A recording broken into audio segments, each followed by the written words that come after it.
Marcos, capítulo 6. Jesus deixou essa região e voltou com seus discípulos para Nazaré, cidade onde tinha morado. No sábado seguinte, começou a ensinar na sinagoga, e muitos dos que ouviam se admiravam e perguntavam: de onde vem tanta sabedoria e poder para realizar esses milagres? Não é esse o carpinteiro, filho de Maria, irmão de Tiago, José, Judas e Simão? Suas irmãs não moram aqui entre nós? E sentiam-se muito ofendidos. Então Jesus lhe disse: um profeta recebe honra em toda parte, menos em sua cidade e entre seus parentes e sua própria família. Por isso não pôde realizar milagres ali, exceto pôr as mãos sobre alguns enfermos e curá-los, e ficou admirado com a incredulidade daquele povo. Então, Jesus percorreu diversos povoados, ensinando aos seus moradores. Reuniu os 12 e começou a enviá-los de dois em dois, dando-lhes autoridades para expulsar espíritos impuros. Instruiu-os a não levar coisa alguma na viagem, exceto um cajado. Não poderia levar alimento, nem bolsa de viagem, nem dinheiro. Poderiam calçar sandálias, mas não levar uma muda de roupa extra. Disse ele: onde quer que forem, fiquem na mesma casa, até partirem da cidade. Mas se algum povoado se recusar a recebê-los ou a ouvi-los, ao saírem, sacudam a poeira dos pés como um sinal de reprovação. Então, eles partiram dizendo a todos que encontravam que se arrependessem. Expulsaram muitos demônios e curaram muitos enfermos, ungindo-os com óleo. Logo o rei Herodes ouviu falar de Jesus, pois todos comentavam a seu respeito. Alguns diziam: João Batista ressuscitou dos mortos, por isso tem poder para fazer esses milagres. Outros diziam: é Elias. Ainda outros diziam: é um profeta como os profetas da antiguidade. Quando Herodes ouviu falar de Jesus, disse: João, o homem que eu decapitei, voltou dos mortos. O rei havia mandado prender e encarcerar João para agradar Herodias.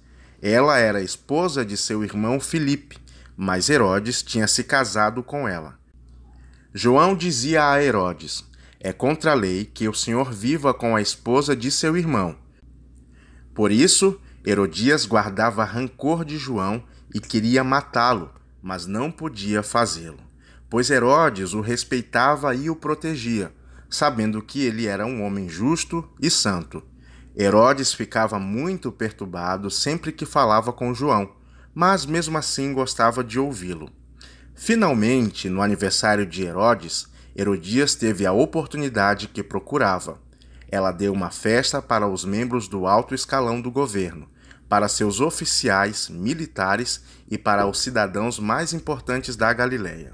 Sua filha, também chamada Herodias, entrou e apresentou uma dança que agradou muito Herodes e seus convidados.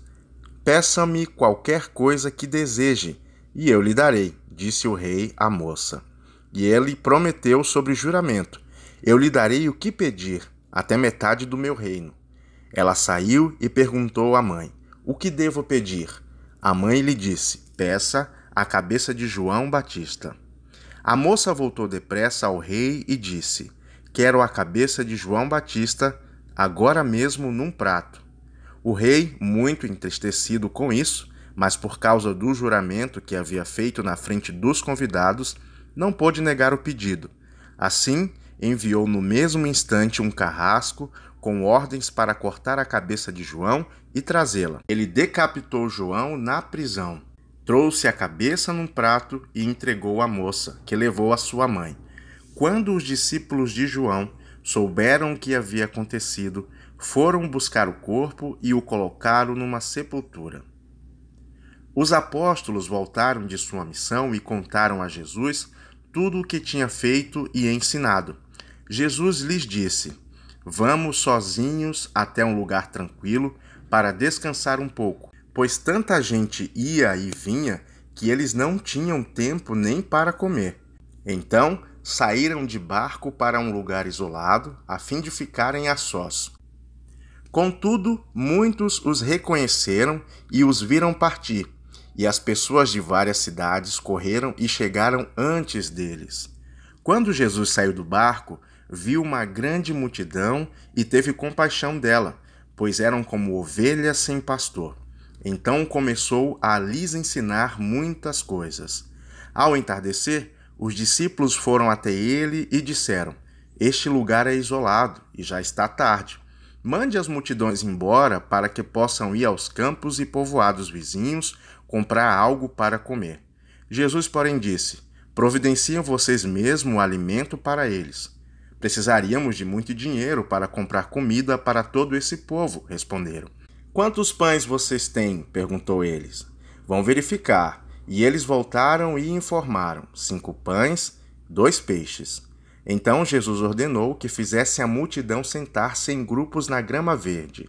Assim, eles se sentaram em grupos de 50 e de 100.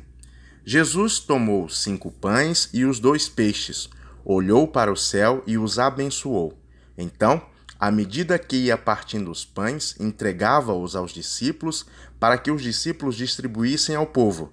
Também dividia os peixes para que todos recebessem uma porção. Todos comeram à vontade. Os discípulos recolheram 12 cestos com os pães e peixes que sobraram. Os que comeram foram 5.000 homens. Logo em seguida, Jesus insistiu com os seus discípulos que voltassem ao barco e atravessassem o mar até Betsaida, enquanto ele mandava o povo para casa. Depois de despedir todos, subiu sozinho ao monte para orar.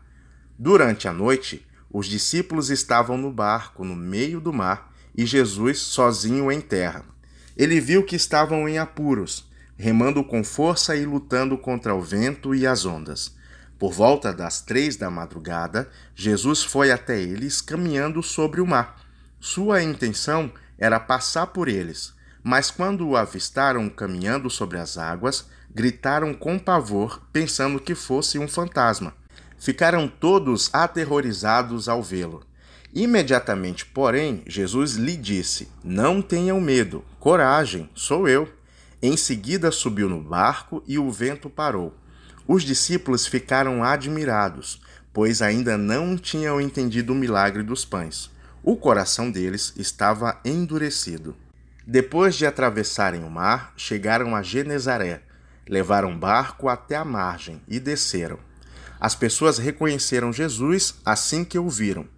Quando ouviam que Jesus estava em um lugar, corriam por toda a região, levando os enfermos em macas para onde sabiam que ele estava. Aonde quer que ele fosse, aos povoados, às cidades ou aos campos ao redor, levavam os enfermos para as praças. Suplicavam que ele os deixasse pelo menos tocar na borda de seu manto. E todos que tocavam eram curados.